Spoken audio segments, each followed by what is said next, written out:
Welcome in, episode 2, Woody Lou Sports and You, live from Dan's apartment. Dan, how are you doing? I'm doing well, Braxton. I'm happy to be back. Short week for us. Short week. We're back live. Yeah, I think we recovered pretty well from last Friday night show. So well that, we took a lot of criticism from the chat. And instead of ousting the people in the chat, we decided to hire one as a producer. So we got Colin over here to our left, kind of running the soundboard production angle. So if anything goes wrong, if we go black tonight, that's on Colin, but we're happy to have him here. Colin's fault. We will not let him influence any more Commanders talk. That's not necessary, but we might give him some shout-outs just for him. Before we get started, as always, Dan has his little legal spiel he has to give. Yes, Braxton, we always got to do housekeeping. So the views expressed by the host are their own and do not necessarily reflect the official policy or position of the Department of Defense, the U.S. government, or any of its agencies. Further, the information provided is for general informational purposes only and does not constitute legal advice. No attorney-client relationship is formed by providing this information, and nothing herein should be relied upon as legal counsel.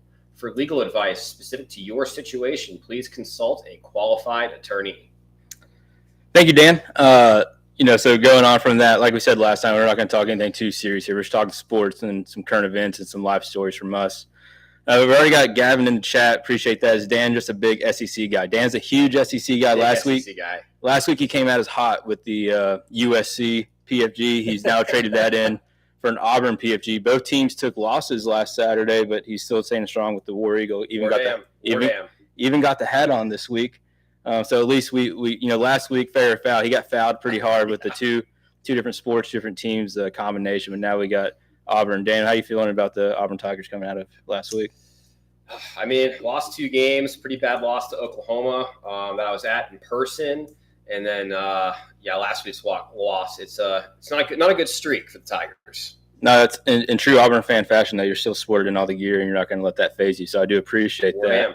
That's right. Talking about Alabama, we're going to transition our first topic today. We got to talk about the Alabama Vandy game. Alabama Vandy. Just from where I was at, I was at home. I had the quad view on the YouTube TV. I was really kind of watching that Ole Miss Carolina game. I was interested in that. I wanted Ole Miss to win since Kentucky just beat them the last week. That game started getting out of hand, and then 4 o'clock rolled around, and I was like, well, I'm going to turn on the Alabama game. First drive, Diego Pavia, he goes straight down the field. Kaylee, my wife, who's an Alabama grad and Alabama fan, she's in the kitchen just kind of piddling around. I'm like, hey, babe, Vandy just scored the first touchdown on you guys in the first quarter. And she's like, oh, it's okay. 2 plays later, pick 6, missed field goal. So in true Vandy fashion, they missed the extra point, but it was 13-0. I don't know about you, Dan, but at that point, I felt like they might be in trouble. I didn't think they were in trouble until the fourth quarter because it's Alabama. Sure. I mean, at every single position, superior talent to Vandy.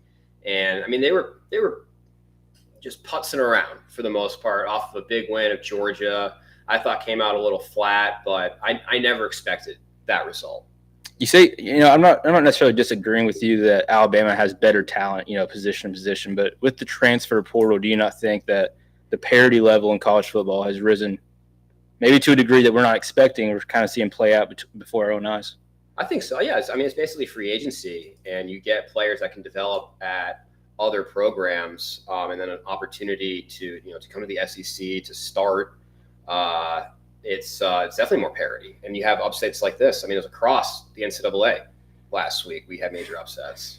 Before we move on to that, in the chat, we got Anchor Down. Team has no discipline. So yeah. The discipline thing, we really saw that play out like those last 2 plays with Malachi Moore, number 13. I'm sure if you did not know who Malachi Moore was, you do now. Dan, did you see what he did in his little antics? Oh, it was embarrassing. He threw his mouth guard, kicked it, and then got into a shoving match during Vandy's victory formation. It's childish. It is completely childish. My favorite part, when I saw the referee put the ball down for the final snap, and I watched my man go up and just squib kick it, right. Squib kicked it 20 yards back, and then go back to his position to continue just throwing his arms. I can't believe they let him stay on the field. I would have yanked him. Well, I mean, with Kalen DeBoer, like the chat's saying, Saban would have never. I tend to agree. But it was hilarious. You know, from a guy, I would consider myself passionate. I get passionate about a lot of things. You're passionate, man. That is, I have seen that passion. Passionate about a lot of things. I get really upset about stuff that doesn't matter. So I can see where he's coming from, but he's like a 5th-year senior. Yeah, he's a man. He's a grown man. He's not a boy. Where does Malachi Moore is the new onside kicker? You never know. Just staying on topic with Alabama, he obviously got to stay in for that final snap, which, that is what it is. But in the press conference on Monday, Kalen DeBoer pretty much said they handled it in-house. No suspensions were going to come of it. Malachi Moore issued a statement on Instagram saying he's a man of Alabama. He just cares a lot, but it was unacceptable, and we're moving on. So that's kind of what Kalen DeBoer's got going. Also, another question I have for you resulting from that Vandy upset. Fair or foul, the Commodore fans carrying the goalposts out of the stadium onto Broadway? Loved it. We loved it. Loved it. And what I loved about it is on paper, it's like, they took the goalpost from Vandy to Broadway in the river, Cumberland River. To someone who's not been to Nashville, you might think that was just like a quarter-mile thing. We're talking 3.5 miles through down. Like, they had to go through Midtown, Vandy's campus, cross some roads to get to Broadway. They came up on the north side or east side of Broadway by Bridgestone Arena, all the way down, and just sat her down right there in the water. Now, I'm new to the SEC. I know Vandy, that was their first ever win against a number 1 top 5 team. Top 5. Have they done that before? Is that like a Commodore thing, or is that just a like spur of the moment fan? Hey, we're going streaking through the quad. We're carrying the goalpost to the river. I think the most recent example of the river is I believe Tennessee took their goalpost to their river, which is kind of closer to the stadium. But with the students, that's just a level of commitment that I appreciate. What was cool about it, because when you think Vanderbilt, Nashville, you don't think of a traditional SEC, atmosphere. The Nashville Police Department and Fire Department blocked off roads so that the students could make the trek to the river. And then Fire Department was already there on standby. As soon as it hit the water, they pulled it out.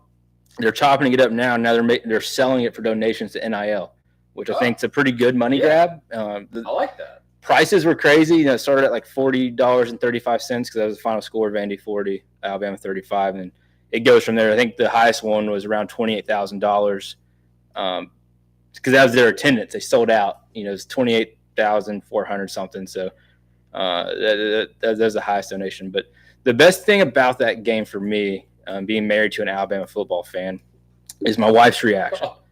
You've been kind of teasing this throughout production. I can't wait to hear this. Because kind of like you, I don't think she thought it was real life until there were 6 minutes left. Right. And I was right there. So she finally sits down because we had put the girls down to sleep between the third and fourth quarter, excuse me. She sits down. It's kind of starting to hit her. Okay. And just kind of like she's in the chat right now, she's going, Nick Saban would never. We have no defense, giving up 40 to Vanderbilt. This is coming off the heels of Nick Saban saying nowhere in SEC is easy to play except for Vanderbilt. The game gets over. She cusses Kalen DeBoer, cusses the program. She decides it's time for him. I'm pretty sure she fired him. Okay. She then promptly, without talking to me or saying a word, stands up from the living room, goes to our front door where she has a Alabama wreath of an elephant says "Roll Tide." Great. Promptly pulls that off, walks to the garage, puts it away. No wreath has been hung since.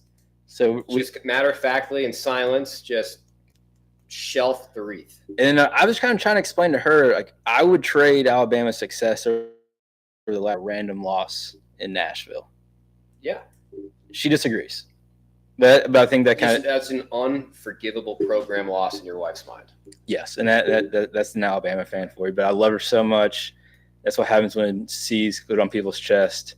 I think the captain's thing for Kalen DeBoer was just a low-hanging fruit because you replace Nick Saban. You got to do something that is visible that you changed that made it yours. I think the C's on chest, that makes sense. But, okay, I think that's enough on Alabama. Some other upsets we had Tennessee going into Arkansas and losing. Michigan lost their championship rematch against Washington by 10 points. As we kind of hinted on the NIL, there's a lot of parity across the teams, got a lot of coach movement. So college football is fun right now, Yeah. and when you really look at the landscape, there's a lot of possibilities for playoffs. Absolutely. Well, the biggest winner of last week, you know who it was? Who's that? The team that didn't play. Notre Dame Fighting Irish. Talk to me. I mean, their loss to NIU now is not looking as bad when you have these upsets across top 10, top 15. Irish, they went out. I mean, we're getting to that. What the playoff picture is, I think they're in.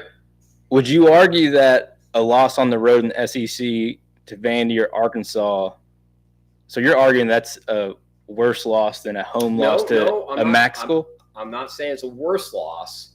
I'm saying that the loss doesn't look as bad. I think it looks pretty bad still. Oh, yes. A Notre Dame home loss to Northern Illinois is not a good loss, especially after they got beat pretty good by, I believe it was Buffalo. They run a great program up there. Yeah, sure. So, no, it's in Notre Dame's strength of schedule is not good. The Irish, they definitely a down year, which is why we thought they would run the table and be a lock for the playoff. But I think the losses across the top seeded teams this past weekend helps the Irish. Okay. Yeah. I mean, like I said, I think you can be 2 losses right now, and it's not crazy to say that you're still in the hunt for the playoff spot. I'm sure like teams like Missouri, who laid an egg in Texas A&M, they still have a favorable schedule. But yeah, I think it's still kind of wide open. Gavin says there's still too many undefeated teams. They are all bad losses at this point. Like Indiana, isn't Indiana still undefeated? Yeah, did 5-0 for the first time since like 30. Right, and they got a good new head coach in there who's really taking it to him. So that leads us to who's in. Like, who's in from the major conferences, and then the group of 5 as they used to be called. So when I look at the SEC, I think it'd be naive not to just go ahead and still assume Georgia, Alabama. Mm-hmm. They got to be in. I think after Georgia and Alabama, it's going to be a combination of Missouri, Ole Miss. You're getting Texas. That's what it was. Texas, Georgia, Alabama, I think are your 3 locks, and then I can see a scenario where you get a combination of Alabama or Ole Miss, Missouri, Ole Miss, and Missouri. What's that, 5? They'll probably end up only taking one of those 2. I think 4. 4. I think 4 from the SEC. I think that's right. Yeah. When we're looking from the Big 12, I believe Iowa State right now is a top team in the Big 12 if the season were to end today. The Big 12. Let's hear it. Braxton. I feel like I really pride myself on being a very knowledgeable person. And as I sit here right now, I did no show prep on the Big 12. Outside of Mike Gundy defending people getting DUIs, I really don't know what kind of noise is coming out of the Big 12 conference right now. I haven't heard much. Right. It's been pretty quiet. You're going to get a real 75% product here with our playoff prediction. I can't really give you a Big 12 front runner. It might be Iowa State. That's on me. I should have, this should have been more show prep. I don't know. Yeah, I believe if season ended today, they would be the team. I've been too wrapped up in just how poor the ACC has been playing. Okay, let's hear it. So who's in from the ACC? I wish no one could get in. Miami's going to end up getting in, but I don't think any of them should get in. Miami, they went to Cal. They were down. BYU, good call, Gavin.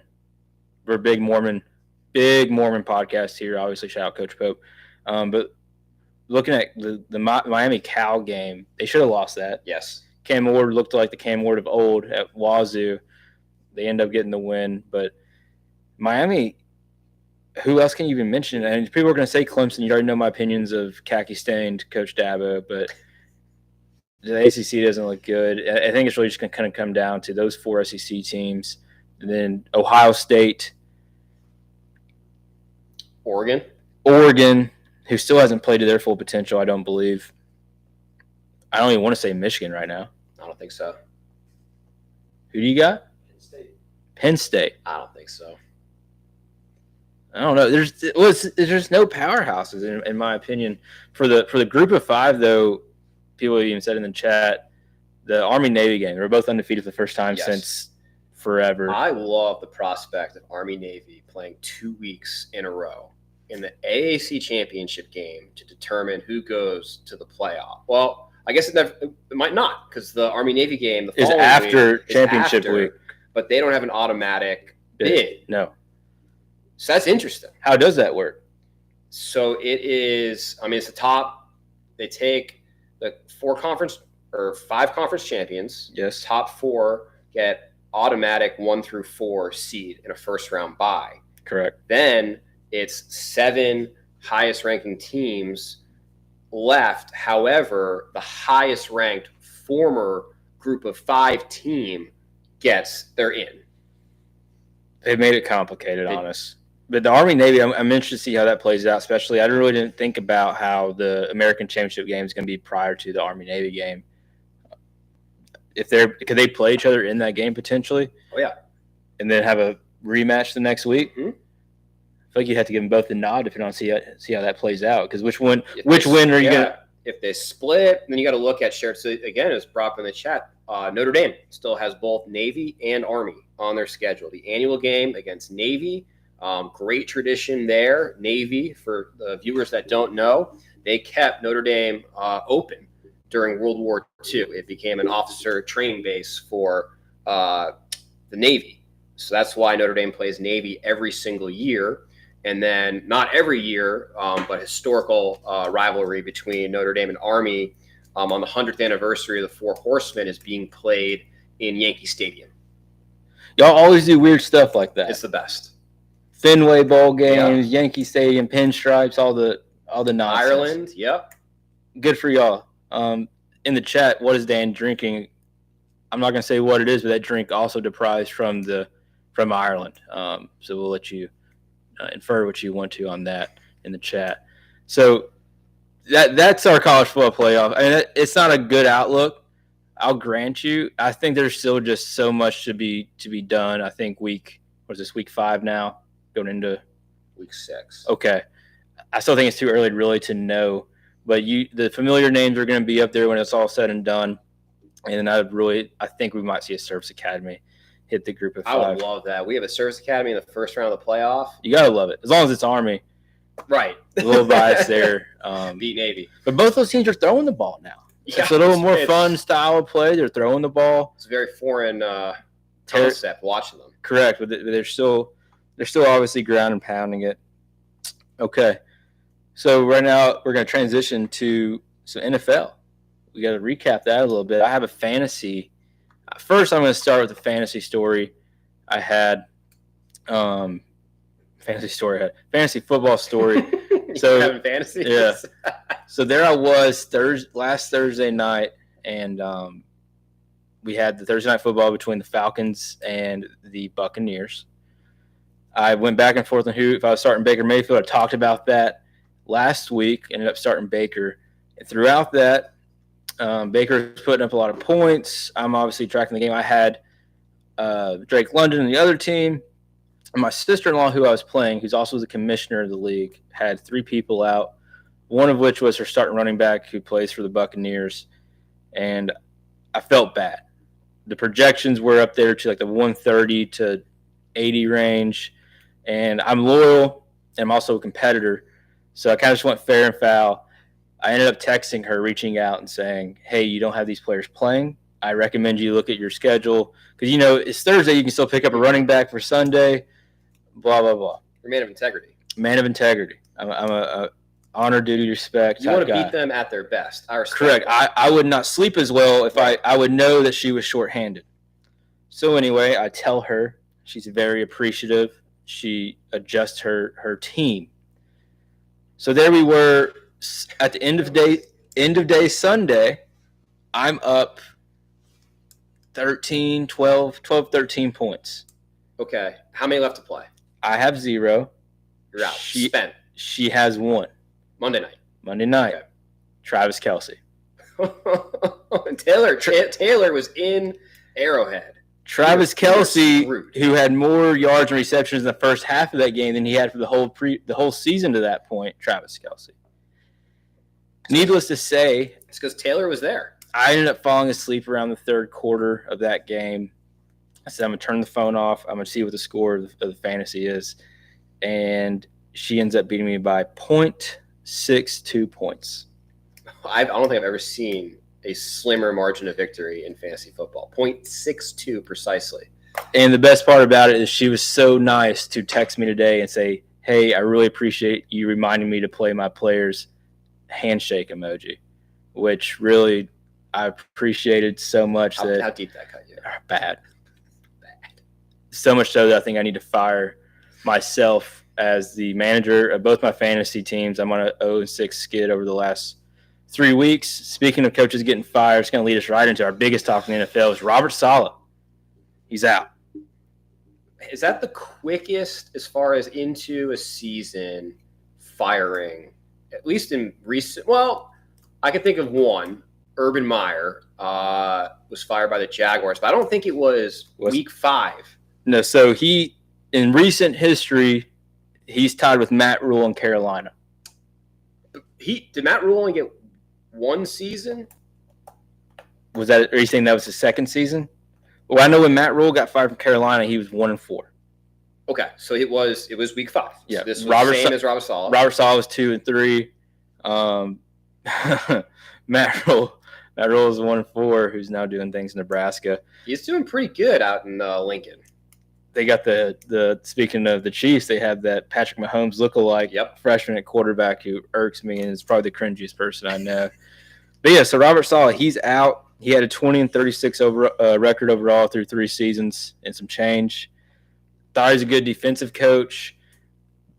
I don't know about you, but I think the writing was on the wall that when you have a superstar like Aaron Rodgers at the helm and you see the videos of after the touchdown, Robert Saleh is trying to give him the hug and Aaron Rodgers backs him off, you know his time was probably numbered, especially being 2-3 as they're a team that's poised to win now. Correct. This is, I think it's a small window for the Jets with Aaron Rodgers behind center. So you're saying that Aaron Rodgers is making personnel decisions at all levels of the Jets organization? Well, he went on ESPN and said he's not, and that's laughable. Come on. If you get on Twitter, and I'm pretty deep in the sports Twitter world, really there's 2 opinions on why he got fired. It's Aaron Rodgers, or it's because he wore a Palestinian flag on his – or not Palestine, Lebanon flag on his sweatshirt. He wore the Lebanese flag, I think, all of last year during the Heritage thing. I don't think it's that. That's probably just a low-hanging fruit for another agenda. I think, from my opinion, they're 2-3. They're supposed to be winning now with Aaron Rodgers. One of their wins was a win that should have been almost a loss, you could argue, against the Titans. And they beat the worst team in the NFL, the Patriots. So that's 1-2. So what have they done? They very well could be 0-5 right now. Yeah. Breece Hall, what's he had over the last 2 weeks? 36 rushing yards. They're just not getting it going, and he's out. Yeah, what I read too was it was Saleh made a decision to take play calling away from the offensive coordinator after the game, and I can see your point after the game in London against the Vikings. Correct. Okay, and that not vibing with Aaron, and I think he's got the ear of ownership, like you said. So that was probably the nail in Robert Saleh's coffin. And I think when you taking the play calling away from the offensive coordinator, and they had the story about how he told Aaron Rodgers he didn't want his cadence. So the cadence was too difficult. It was causing the false starts. Aaron Rodgers says, hold them accountable. So it goes from there. We've got a question in the chat. This is from Tony Rizzo in Weymouth. Who did the Jets replace Saleh with when they move on from the interim next year, and who should even want that job? It's a good question from Tony in Weymouth. I got a name. Mike Vrabel. Mike Vrabel. He was a good coach at Tennessee. He's a defensive coach. He's a player's coach. Obviously, really never heard anything that a player didn't like. Mike Vrabel, obviously, his time in New England. 3-time Super Bowl champion, Mike Vrabel. He did things for the Titans that the Titans have really never done, especially not in a long time, with resurrected Ryan Tannehill. Obviously, they had Derrick Henry. Really no offensive weapons. They had A.J. Brown. He's a weapon, but you get what I'm saying. Absolutely, yeah. He took the Titans to that. I think he kind of got dealt a weird hand when they drafted Will and how he had to do that with Tannehill getting hurt, and we got rid of AJ for Traylon Burks. But that is a name, I think, to watch out for. Does he want the job? Yeah. I mean, you got to think he got fired, and instead of just going home. He's like an assistant for the Browns right now. Okay. He's not even – I don't know what his official – he's like an assistant coach. I don't even know if he has an official. He's not the linebacker. Like a special assistant. He's just on the staff. So I think he'd learn it. I mean, go to New York. I mean, he's proven to be a head coach, and he can coach in this league. I think that's a great name. Sure. Do you have any others, or that's just off the top of my head? I mean, you got to think of who's on the bench right now as far as coaches go, and the greatest coach Billy of all B. time with Bill Belichick. I mean, he was the Jets coach for about a cup of coffee, and that's when he wrote on the napkin, "I resign" as HC, when Robert Kraft came calling in New England, and the rest is history. 6 Super Bowls later. I mean, you gotta ask, right? They have to. The Jets. I don't know if you saw the picture posted of him and his girlfriend down. Which one was this? The selfie that he took, and he's wearing the Taylor Swift Eras Tour shirt. Oh, he's a big fan. Yeah. Yeah. So I don't know. Maybe I wouldn't mind seeing that. The Jets. There's no reason they shouldn't be good. I agree. There's no reason they shouldn't be agree. good. I will argue. I think they have the top 3 uniform in football. Mm-hmm. I'm a big fan of it, but there's no reason they shouldn't be good. I watch out for Mike Vrabel, Chris Lewis, Drake May getting a start for New England. How's he do? New England's excited, and I think Robert Kraft and Jonathan Kraft, the ownership, this is their call. I mean, you looked at the stadium last week, a beautiful fall day in New England against the Dolphins, and the stadium was empty. There was no one there, and he's a businessman. It's all about making money, and you're not making money when you don't have butts in the seats. Selling beer, selling hot dogs. So I think this is a play to generate some excitement and to get some ticket holders into the seats. He's got to play at some point, and right. I mean, the only way to get better is to get reps in the NFL. But God, that line scares me. Are you getting better when you're running for your life? Are you really playing when you get the ball and you're running for your life? That's what makes me so nervous. Is this offensive line. And it stresses me out. I just don't understand, Dan, if you come into the season knowing that Drake May's not going to be the starter. We're going to let him develop under a veteran. It is what it is. Why now is it the trigger of why does the threshold of making that change just change in the middle of the season? Why not fully commit to that, take the record that you get? Because, at this point, y'all are probably vying for a 7 to 14 draft pick, maybe. Just see what that is. Get another weapon, and then let Drake May do it next year. I agree. I agree. Because do they want Drake May to go in and get reps, or do they want Drake May to go in and win football games? Okay, let's say he goes in and wins football games with this horrid line, and now you mess around and you're getting the 20th draft pick, but then now he's banged up. He took all these hits. I don't understand it. Just last week on this show, I was praising New England on the way they were handling the Drake May situation. We did. And now I look stupid. And I think it's a completely different story. If I'm blanking, he was their number 1 receiver pick this year. The Patriots. I can't remember his name. But that's a game-winning touchdown pass from Kobe Brissett. And you want to look him up? No, you're good. I was trying to. You're good. And I think they win that game, and Jacoby Brissett he's still the starting quarterback for the New England Patriots. I don't understand it, but here we are. And just to clarify, Urban Meyer finished at 2-11 before he got fired. So he made it longer than we both thought. I did not realize he made it that long. 2-11. Wow. So he had 4 games left in the season. There was a lot of other stuff going on. You remember him at the bar with that young lady? Oh, yeah. Pretty compromising position for Urban. Just to then parlay that into a job with – he does like the FS1 Big Noon Kickoff now. Yep. I think he got guest spots on that every week. So it worked out for him. And thankfully, producer Colin already adding value to our show here. Earning that check. Jalin Polk is the Patriots wide receiver. Very excited for him. Rookie mistake. Not getting that foot down. Use that A platinum. No, we don't endorse any Era Tour tickets on this podcast. We're not a Taylor Swift podcast. So do not solicit in the chat, please. looking on to week 6, where do we go from here? Any games really pop out for you, Dan, when you're looking at this slate coming up? Yeah, let's pull up the slate right now. I have a very Thursday night football, very intriguing for me in the fantasy world. 1 o'clock game that is going to be must watch for me is Commanders Ravens. Jaden Daniels, Lamar Jackson. That's going to be an exciting matchup in Baltimore. Really? You disagree? When does the hype go away? Is Jaden Daniels? He's good, man. Good. Why are they so good? Why are they so good? And they were not supposed to be good. That line was supposed to be like on par with the Patriots as one of the worst offensive lines in the league. Why is he so good? Yeah, he's like 29 because he was in college forever. That's true. We should get a age check, but he's like 24, 25. But he's good. The Commanders are a good football team, and living with a Commanders fan for the last 9 months, you would not think that. No. You were really hoping to win 6 or 7 games this year, but end on a strong note that kind of catapulted them to next season.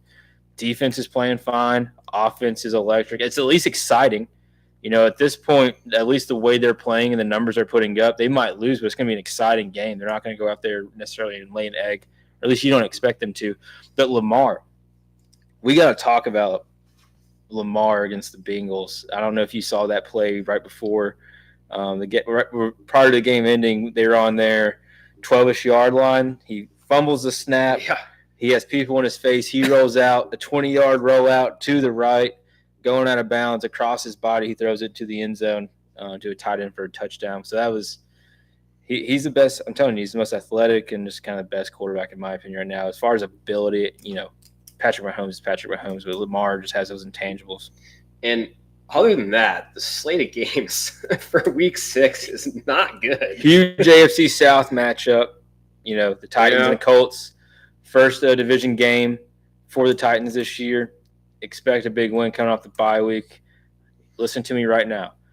This is the week the Tennessee Titans right the ship. Tighten up. All right, so go back to Thursday. I don't want to jump the ship. So tomorrow, Thursday, I believe we have the Seahawks and the 49ers. Yes. On Prime Video. Yep. Huge game for me. I have DK Metcalf on my team. I got Deebo Samuel. I got Brandon Ayuk. Deebo Samuel and Ayuk are about to get fired.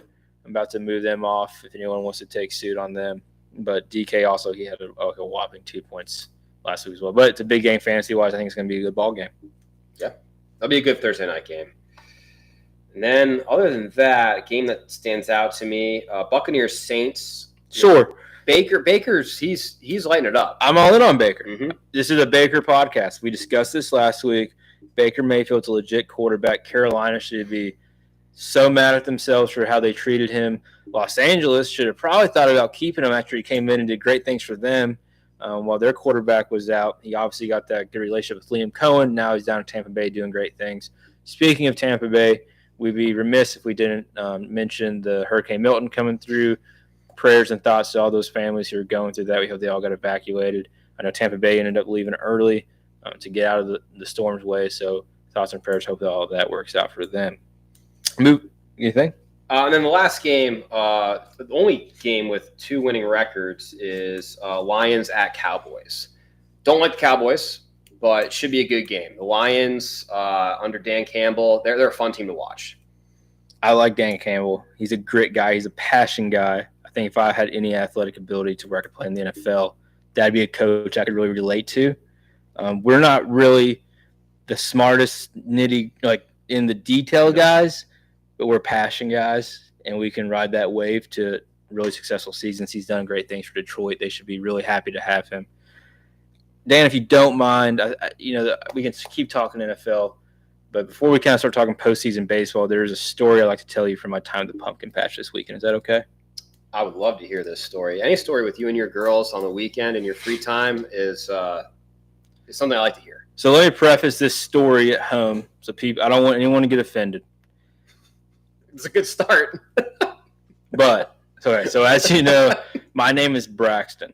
The name Braxton has come under heat on Instagram and memes lately for you'll see the meme that has like the typical Midwestern or Southern white family decides to name their kids. This is like the male equivalent of a Karen. Well, no, like now, like the name Braxton and Mac Kaylee spelled all weird. You know, all the names that get like that's the new hotness, and Braxton's kind of got thrown in there, I think, unjustly. But just you're a little biased. I'm just prefacing that I have a name yes. that can be misconstrued as like not it gets made fun of. I have 2 daughters with very gender neutral names. Yes. So I'm not blasting anyone what they name their children. You're making me nervous now. Do we need another disclaimer? But there we were. Okay. We're at the pumpkin patch. I'm not going to say which one because no free ads on the show. We're there. We're down at the pumpkin patch. There's a little farm type deal. They had some animals. They had some chickens, some sheep, and they had this big pig that one of my daughters was really into. So we're down there. She's looking at the pig for the 3rd time. And I'm standing there with her other daughter, and I keep hearing, "Come on, Prax! Come on, Prax! Come on, Prax!" What are you saying? So I thought I was hearing, "Come on, Brax!" B with a B. Yes, short for Braxton. Yes. So I'm looking. I see a little boy. I'm like, "Oh, that's awesome! Another Braxton in the world." She keeps saying it though, and I'm starting to hear the B kind of morph into a P. That's what I heard. Come on, Prax! Come on, Prax! So I know people named Paxton. Sure. Paxton's a name. Yes. So anyway, they're saying it, and I'm like, when you think someone's saying your name, you keep looking. So like I was very intrigued.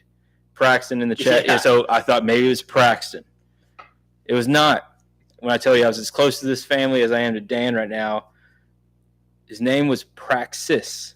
Excuse me? Praxis. How do you spell that?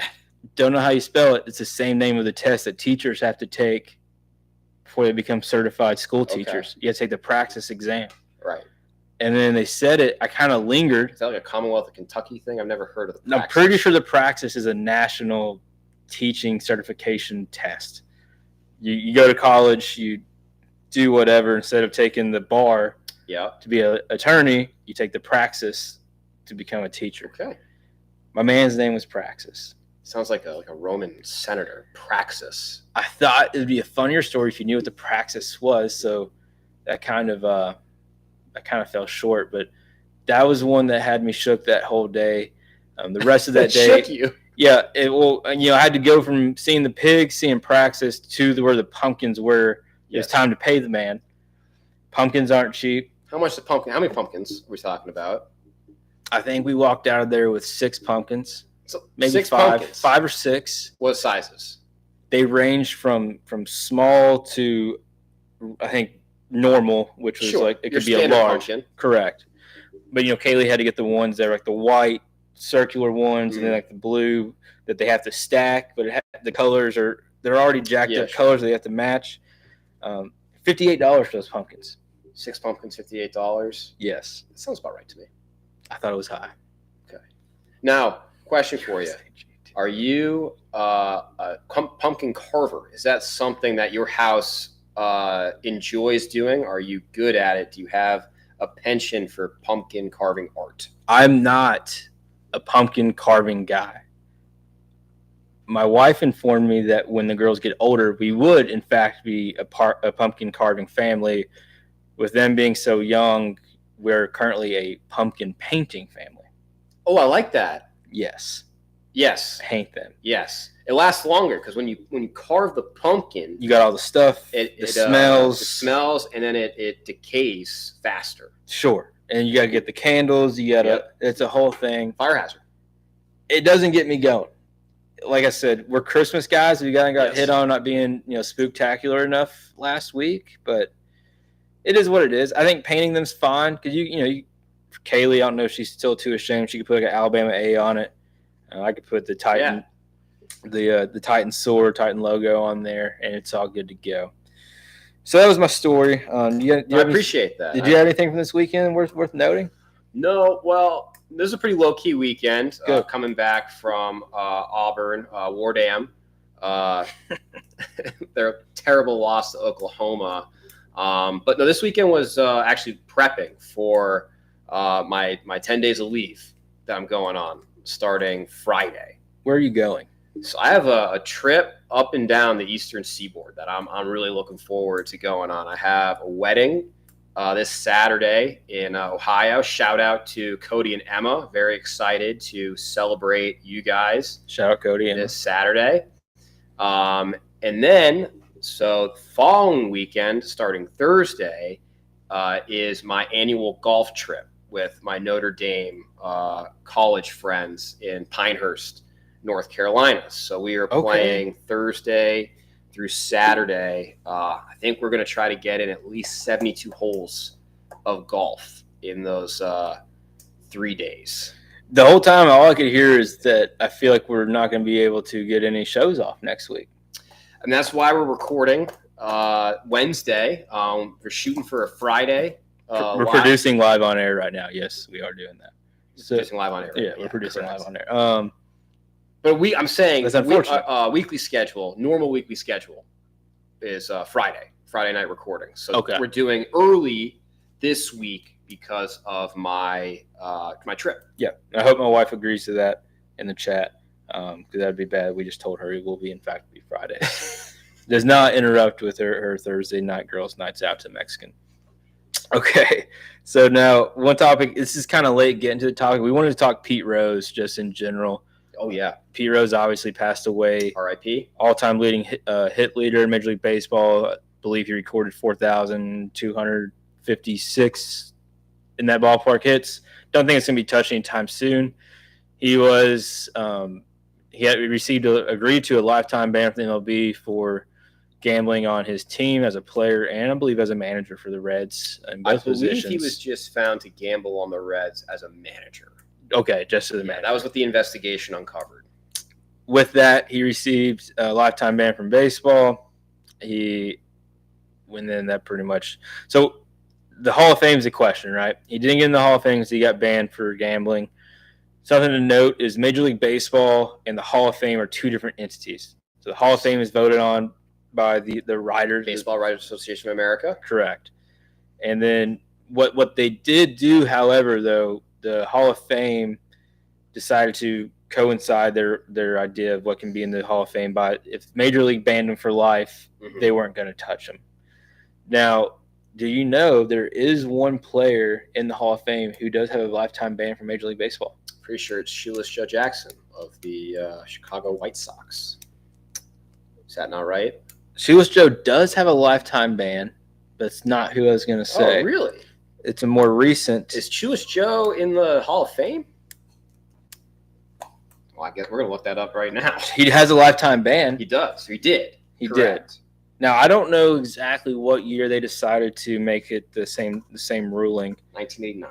Okay. So currently in the Hall of Fame, who I was talking on was Roberto Alomar.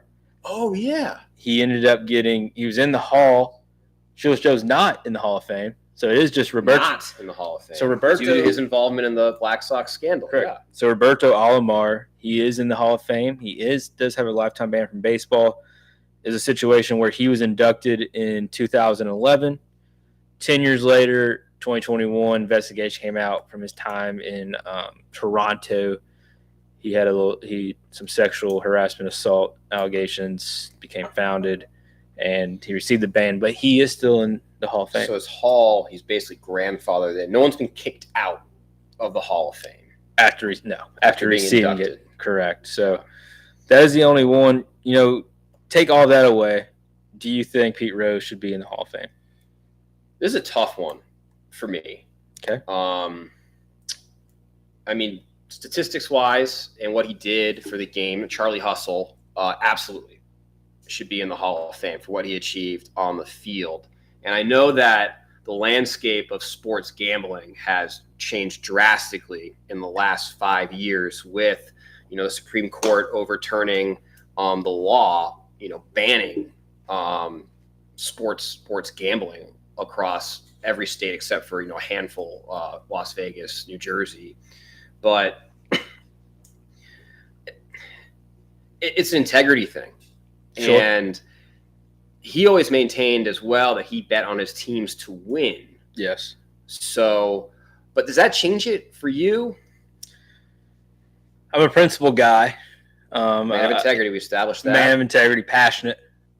So, he knew the rule was very clear that you cannot gamble, fix, or do anything of that sort in Major League Baseball. Presumably, he would know that because he played all those consecutive games and was a hit leader and manager, so he understood the rule, but he willingly broke it. He thought he was bigger than the game. Correct. Now, if you assume it's correct that he only betted on the Reds to win, he never betted on them to lose, I'm not saying it changes it, but it's really hard for me to have a Hall of Fame without the all-time hits leader in it. Now, if you want to point to the allegations of him having relationships underage, women, girls, and put that into account, that's a whole other conversation that I don't know as much about. But when we're just talking strictly his gambling, being the hits leader, not being the Hall of Fame, I'm really kind of split on it. I'm kind of to the point where it doesn't really matter when you get down to it, because I think everyone who's semi-baseball fan knows who the all-time hit leader was. No, he's not in the Hall of Fame, but you can't take those hits away from him. Right. And it feels cheap now. I was going to say, like, a posthumous induction, I guess, like, for your family, but it's the day that the players celebrated. And being, like, alive for it, I think, is an important piece. I think it would almost make him more mad. Yeah. He would roll over in his grave. He might not be in the Baseball Hall of Fame, but Hall of Fame he isn't. No. WWE. Really? World Wrestling Entertainment Hall of Fame. I had no idea that he had any sort of affiliation with the McMahon family business of Worldwide Wrestling Entertainment. That could be a whole series podcast right there on McMahon. Shout out Vince McMahon. Sticking on the topic of baseball, just before we went live, kind of why we went live, the Mets just clinched their slot into the NLCS. They beat the Phillies. As a Braves fan, I wish both those teams could have lost. And, yeah, I can't hate them both. I don't know who I hate more. Probably the Phillies. I think it goes Phillies, Mets for me. Anyway, Mets clinched series 3-1. All four teams are playing tonight. Currently, we got San Diego and Los Angeles and the Dodgers playing. I look over here to the score. I believe it was 1-0 in favor of the Dodgers. The Padres could clinch with a win. They're leading that series 2-1. We saw Detroit beat Cleveland today. They went up 2-1, and then Kansas City and the Yankees are still playing, and they were split at 1-1. Dan, what's your kind of outlook on postseason baseball right now? To be honest, it crept up real fast. This division series, and as deep as these 5-game series are, I mean, it's the Red Sox. They were out of it a while ago. I know statistically they made it to about the last week of the season, but we knew probably back in early August the Red Sox were not making it to the postseason. So is anyone watching the MLB postseason? It's a good. I haven't been. It's a good question. Hand up. I love hand-up accountability. And where I'm at with postseason baseball, so kind of like you, as a Braves fan, we were in it to the very last game. We made it to the wild card. Laid that egg. It is what it is. And I'm kind of a bad fan in the sense of when something starts, I'm all in. We were watching minor league games. I bought the single game package just on MLB. Just to watch the Pawtucket, whoever's play. Exactly. Yeah. I want to get real into baseball again, like down on the farm with Worcester Red Sox, Portland Sea Dogs. Of course, Trevor Story got hurt in the second game. That one really hurt the Red Sox outlook after I paid that money. But the Braves were constantly hurt, and then you throw that on top of the fact that Diamond Sports and Bally and all that stuff. I had Xfinity Comcast. I couldn't watch the Braves because Diamond and Comcast were in this big dispute, even though Comcast sponsored the post-game show of the Braves, which really threw me for a loop. There were many hours in Poland spent of Braxton just dragging Bally Sports through the mud. I'll take really any sports media job. I'd probably work for you, Bally, if you did want me, but we'd have to talk about it. But yeah, so anyway, I couldn't watch them. I had 680 The Fan. I'd listen to the radio. But then I remember the day that football was kind of here. Yes. I watched Hard Knocks. I'm getting the preseason. It's The looking combo good. NFL college. I pulled the trigger on canceling Comcast TV, Yep. getting YouTube TV to get the NFL Sunday ticket. I kid you not. YouTube TV and Sunday ticket takes my money.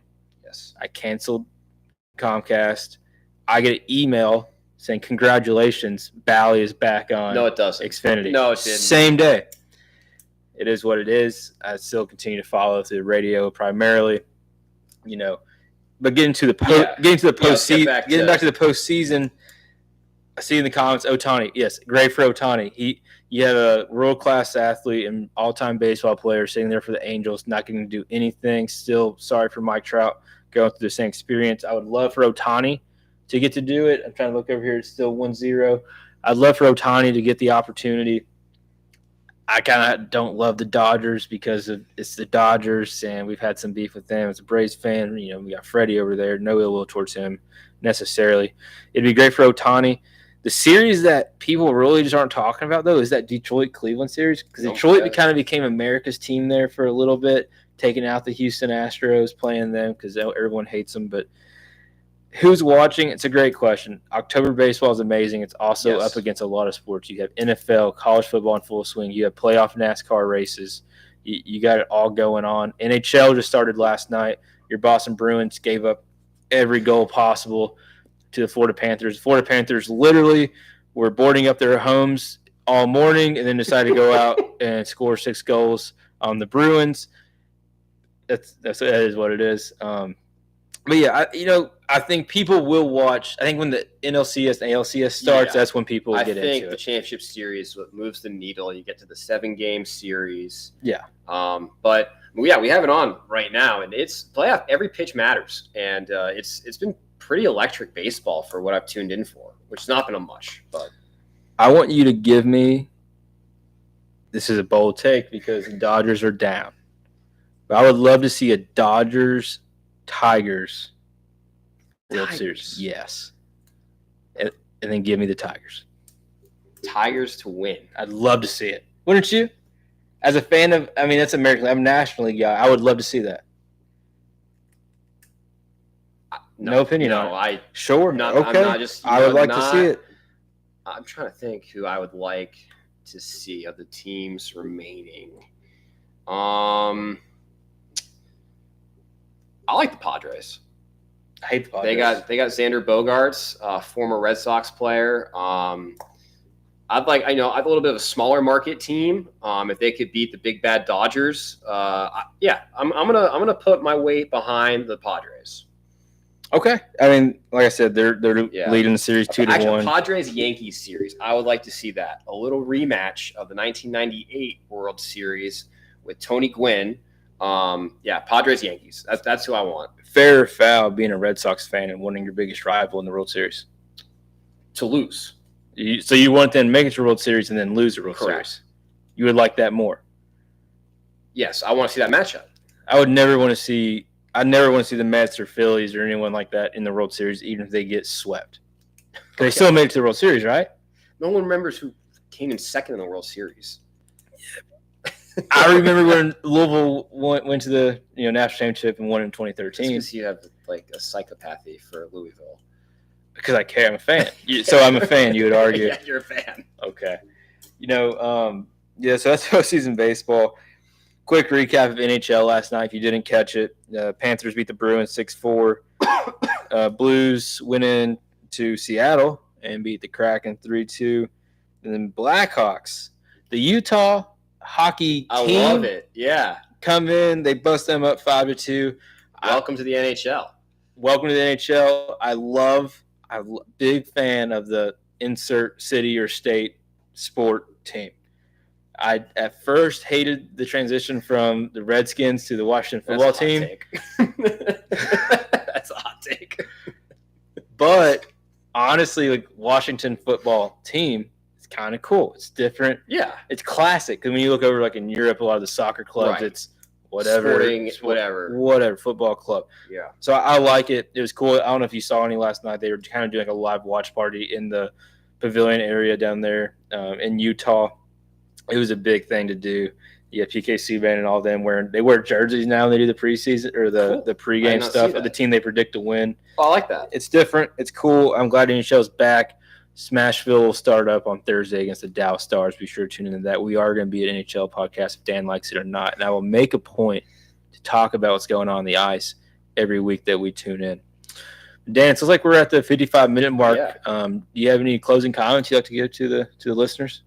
No, I'm just happy we got people in the chat watching us live. Definitely making some improvements. We do listen to our viewers, and that's part of the name. We didn't really talk about this last week on the name of our show, Woody, Lou, Sports, and You, and that You is an important piece of this. So looking to improve, every single week. And I think we got a better setup for production. We brought on producer Colin. Shout out Colin. So trying to bring the best content possible to you. Yeah, I'm going to be honest. This is the most fun that we can possibly have that we're not getting paid for. We're getting to talk to people. We love the feedback. We love the comments. We love everything that you do. We appreciate you. The day that you guys stop listening is the day we're going to stop. So we really got to make a point not to lose the 5 of you in the chat right now. We really appreciate it. We love the 5 of you. Love the 4 likes. We love it. Got to start somewhere. So listen, thank you for watching. Yes. Make sure if you haven't subscribed to the YouTube channel, it's going to be on the live after this. Dan and Colin are going to take it. They're going to upload your video uploads. We also go and cut the audio. The audio is going to be live on Spotify and Apple Podcasts immediately following this. We're going to get it uploaded. So if you missed it, tell your friends, send them the Spotify link. They can listen to it on their car drive, their commute to work. We'd really appreciate it if you go on Spotify, give us a rating, and download on there as well. We really appreciate you. And when are we streaming next? I think the next stream we're going to shoot. It won't be next week. We're going to take next week off. That following week, we're going to anticipate probably a Friday or Thursday show. We'll make sure we post on our socials. If you don't follow our socials yet, Woody, Lou, Sports, and You on all socials, Twitter, Instagram, and YouTube. But we'll keep you updated when the next show is going to be. If it gets to a point where it's going to be a prolonged period of time, either myself or Dan will go ahead and we'll just do a solo dolo kind of. Or maybe a guest host. Get Colin involved, get some guys from work who are excited about what we're doing as well, get them involved. But I appreciate all of you guys. Thank you for being in the comments. Woody, Lou, Sports, and You episode 2 is out. Thanks.